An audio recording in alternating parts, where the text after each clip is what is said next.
Sports World today. I'm Kevin Laramée. Breaking news to start the show today. The National Hockey League has postponed its draft that was supposed to be held on June 26th and 27th at the Bell Center in Montreal. The draft has been postponed by the National Hockey League earlier today. The news dropped at around 5:07 earlier today. The National Hockey League will not held its draft in Montreal, at least not on June 26th and 27th. The draft has been postponed for a later date.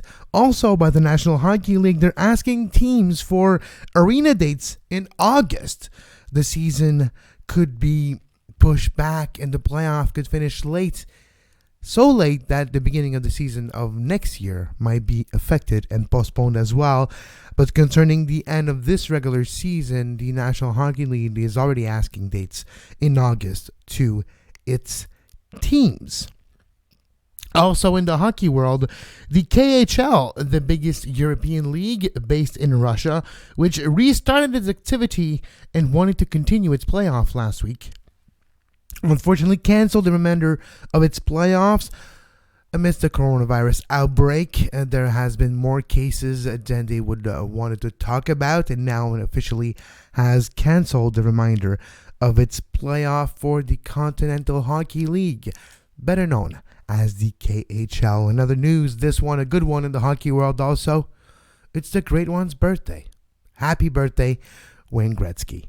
Now let's move to the National Basketball Association. The NBA Clippers owner Steve Ballmer reaches deal with Madison Square Garden Entertainment, MSGE, who's the owner of course, Madison Square Garden in New York, and the Forum is another big music venue. This one is, of course, in LA, in Inglewood, and is the former home of the Lakers, and now it is the property of the Clippers, which is quite interesting. There's a lot more to this deal. They're not going to actually play at the Forum in Inglewood, but there was a law that you could not build another arena because there was a veto with Madison Square Garden Entertainment. The ownership group had a veto with the contract of the Forum, with the purchase of $400 million in cash of the Forum by Steve Ballmer and its newly minted Caps LLC ownership group.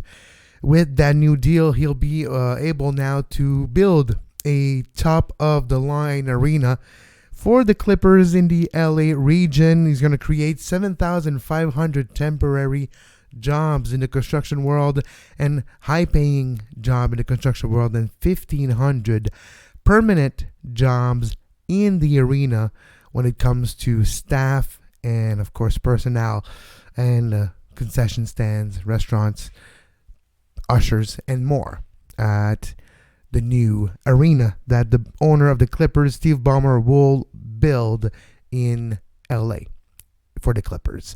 A good news. That's a good news for the Clippers. Finally, they can move out of the Staples Center, move out of the shadow of the Clippers. Actually, the Lakers, and actually have its own shadow. Maybe the LA Clippers will be able to cast their own shadow from now on. Now let's continue the last little tidbit of news in the NBA.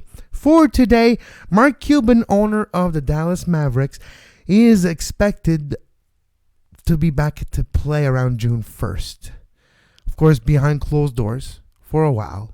But the rumors of June 1st is what is expected now for the NBA, as when games will start again.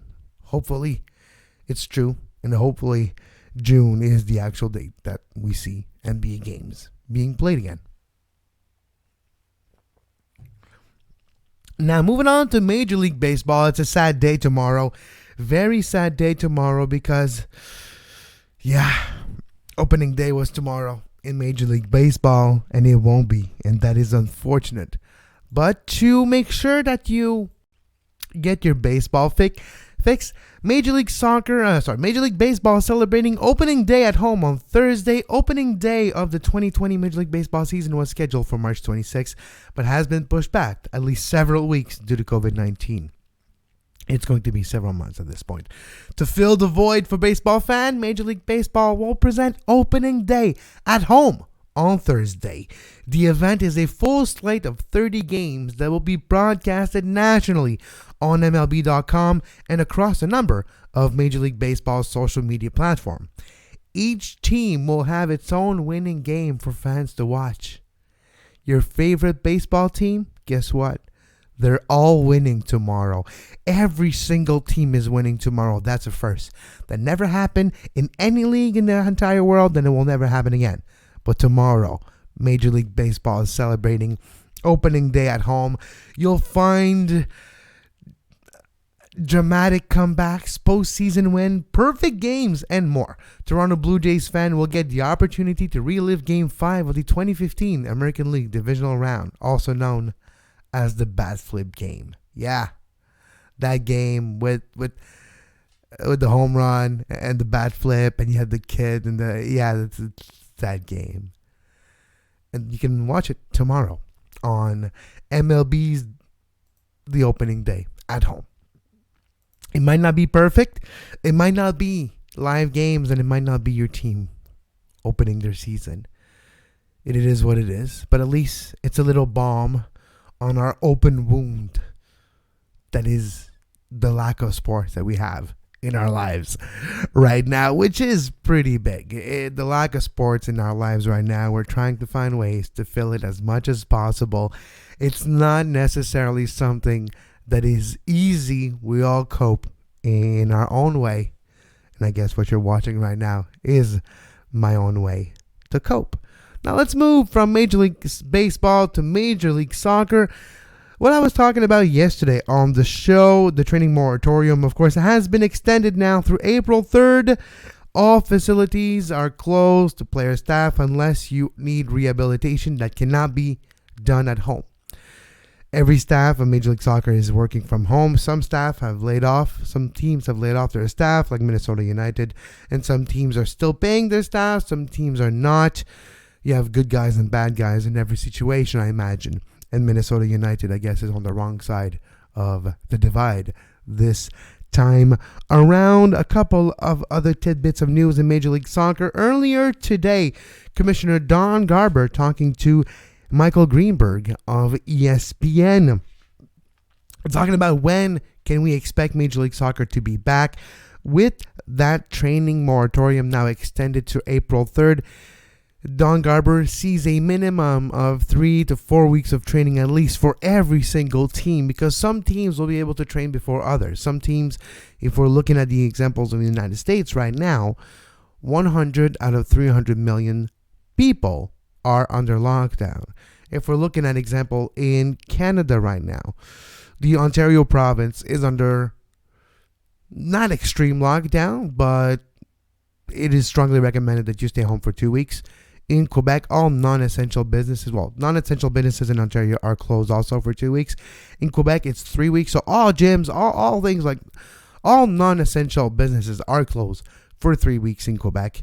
So there's no way you can start it for a minimum of 3 weeks, example, for in Quebec here. So that's just one example. And you see the difference of timeline. So put this across North America, across 2 countries of Canada and the United States, you'll need a minimum, according to Don Garber, Commissioner of Major League Soccer, of 3 to 4 weeks of continuous practice of training for every team in the league. Once that's happened, then they can talk about games being played. Closed doors or not, that is a bridge that needs to be crossed when the situation comes to it. We're not there yet, but we're looking at least 3 to 4 weeks. So as of now, that May 10th deadline of the CDC, which is around the 8 weeks that the Center for Disease Control has recommended that no gathering of more than 5 people occur, would take place all the way to May 10th or so. 3 to 4 weeks continuous practice on April 3rd. After that, would probably give you the same date. We do expect, though, things to get a bit more worse before they get better still. And according to multiple sources, which we'll get to it, they are expecting things to get worse. So expect a few delays more of training moratorium. I would say a couple times. So at least 2 to 3 weeks more of training moratorium, the ban on training. And once May 10 is passed, once you can actually gather with more than you once you can get your team together, pretty much. So once you can gather more than 11 people, at least your first team, 18 would be ideal. 28 would be perfect. Once you get there, and you can have 3 to 4 weeks, everyone. So we're looking at, to be quite fair, a mid-June to late June in the best case scenario as of right now of a timetable. But it is in flux. Everything changes every single day. So that could be changing very soon. And it could be a longer timetable. But we're looking at a postponement of the regular season in Major League Soccer probably until mid-June at best case scenario. Now let's talk more boxing. Yesterday we did talk about Buddy Miggert's idea that Deontay Wilder can beat Tyson Fury. Deontay Wilder, Tyson Fury 3 was supposed to take place on July 18th, and today it has been officially postponed. It'll take place later this year. It'll take place sometime in the fall, of course, according to the promoter, Top Rank for Tyson Fury. It's too quick. People can't train. It's not safe to train right now, and you don't want the anxiety of planning this event. It's going to be the biggest boxing match we've seen maybe in our lifetime. This has revitalized the boxing world, revitalized the heavyweight division. It might have revitalized the sport in a way and changed the way we view it. Tyson Fury and Deontay Wilder, they are showing the world that boxing is not dead, and the heavyweight boxing is not dead. A weight category that ruled this sport for a long time had a difficult decade, and maybe now it's back, and it's because of Tyson Wilder. Of course, Anthony Joshua, I would add also to the equation. So maybe the biggest boxing match to take place in our lifetime, at least in this side of 1999, maybe, will take place in the fall, unfortunately, for now. It won't be on July 18th. It'll take place later this year. What is supposed to happen on April 18th so far will still take place. We're talking about UFC 249, mixed martial arts. The Ultimate Fighting Championships president Dana White is still adamant that this will take place, but according to ESPN's Ariel Helwani today, there's uncertainty for the other fighters. If you are not Tony Ferguson or Khabib Nurmagomedov, you might not fight on April 18th. They do not know where the fight is going to take place. No one knows. They have been asked for passports, cutman permissions, the size of gear for cutmen, and normal procedures like this. This is normal 2 weeks before a fight, 3 weeks before a pay-per-view. We're talking about normal procedures right now for the UFC. The thing is, where will it take place? There is guidelines about travel. And if we're looking at fighter, there's a great story about a fighter from Moldova that Ariel Helwani talks about on his article on ESPN.com, that you can find ESPN.com/MMA. You'll find Ariel Helwani's story, but talking about how it might be difficult for fighters to cope with the uncertainty of this fight. Might create some anxiety for some fighters, and some fighters cannot train, some fighters cannot get together. And is it fair and right to put these fighters in this position a couple weeks before putting their livelihood, but also their health in danger when they get to fight? So a great interview with Kuteleba, who's from Moldova, here with Ariel Helwani, and it does explain a bit of the uncertainty of the rest of the pay-per-view card and the undercard, and for sure the rest. I think we can safely say forget the undercard, forget anything but the main card, and even then, maybe only Khabib and Tony Ferguson will fight. Here's on ESPN.com MMA an article by Ariel Helwani. This is like a little interview that he did with Kuteleba, and it explain. I'm just gonna read a few excerpts so you can understand what he had to go through. Imagine now having to fight. So here's Ariel Helwani talking to Kuteleba. When did you find out that you had to leave Moldova? Well, I found out I should leave Moldova on Monday, March 16th. There was a decree to have all airports in Moldova close the next day, with no date set for them to be open. In order to not lose my fight, I got on a plane that Monday to the US. Did you leave alone? Yes, I came by myself. I couldn't risk my family's health during the quarantine. How did you feel about leaving your family, not knowing when you could return? Well, I was sad, but my family always encouraged me to do my best for this job. And at that moment, there was only one way to guarantee I could make it to my fight, and that was to fly out that day. How did you feel when you got to Vegas and they told you the Performance Institute was closed? Well, the PEI and the UFC offices were closed the day I arrived in Vegas, so I didn't have a chance to go and see the Institute. But luckily, my team and I were able to find other ways of training and getting me ready for the fight while in Vegas. Why don't you just go back home? Well, nothing can stop me. I'm so motivated to win this fight. I was done wrong in my last bout. I am still fighting that result. But this is my chance to take the result by my own hands. I will get that win no matter what. What has the UFC told you about the status of the fight? So far, we have not had any official news about the bout. So all we can do is keep preparing for when they finally decide where we will be fighting. Are you willing to travel anywhere for this fight? Yes, even on the moon. Where are you staying now? Are you preparing for this fight? How are you preparing for the fight? I'm still in Vegas, in my training camp. It's going well everywhere. Things are a bit different than usual, but even in these tough times, we have been able to find good people to train with and make sure I am at a 100% when fight time comes. Do you think the fight will happen? Yes, of course. Is it hard to train knowing it's so up in the air? No, because I trust Dana White. So that's just an example of what you could be feeling. But there's other aspects of this fight. You have Rose Namajunas who's supposed to fight on this card, and you have other aspects of this. Very interesting article. I suggest you read it. But also, I suggest that you maybe put pressure on UFC 249 if you don't believe it's a good idea to still have it. It's not too late to postpone an event. UFC 249 is scheduled to take place in just a few weeks, and we'll see if it actually takes place on April 18th.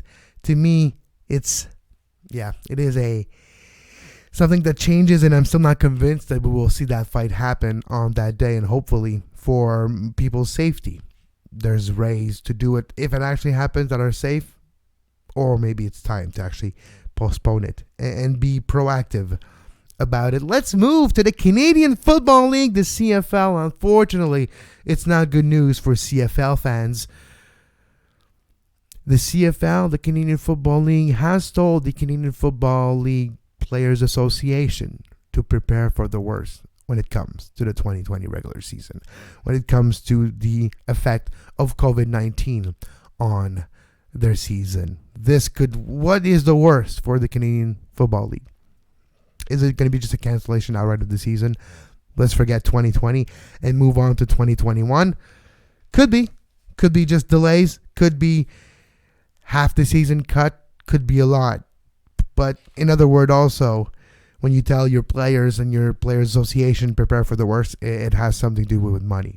So financially, the players are told to prepare for the worst. So that's not a good news. Not a good news at all for Canadian Football League fans and Canadian football fans in general. Speaking of football, we're going to finish our show talking about the National Football League for today.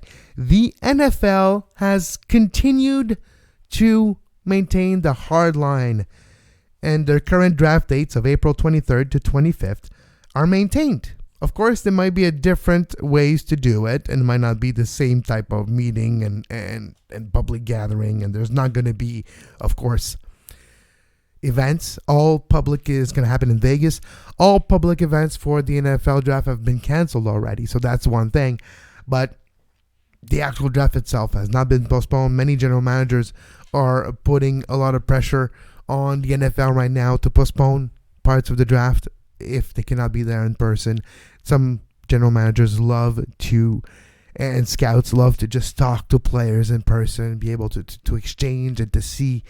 So that's a problem for the draft. It's supposed to be held next month, almost a month to the day, April 23rd to 25th. And for now, it is maintained with, of course, the rest and the, I would say, outskirts event all being canceled. It is still being kept on the calendar for the National Football League, probably remotely, but as of right now, it's still going to take place in Vegas from April 23rd to April 25th. And the last news for today, Ndakumon Suh, long time, he was a famous first-round draft pick by the Detroit Lions, defensive lineman, one of the best in the last few years, but tumultuous outside career also, and tumultuous personal reasons for the last few years. He re-signed with the Tampa Bay Buccaneers. Tampa Bay Buccaneers are going to have a good season, one of the best team in the NFL, according to multiple sources, maybe one of the best teams for sure, and a potential contender even for the Super Bowl with their new quarterback, Tom Brady.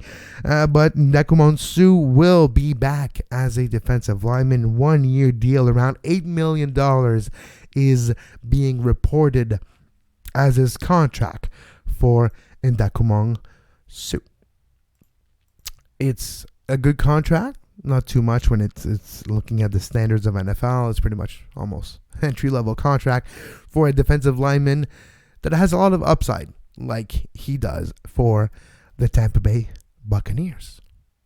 I hope you enjoyed today's show. You can follow me on social media at Kevin Laramée. You can follow this show on our network feed, SportsPodNet, my personal Twitter at Kev Laramée, and you can find the podcast version of this show on our website at sportspodcastingnetwork.com and anywhere you find your podcast. It's been published and distributed to every podcatcher, pod applications out there. So in the next few days, you will be able to find the Sports World Today everywhere.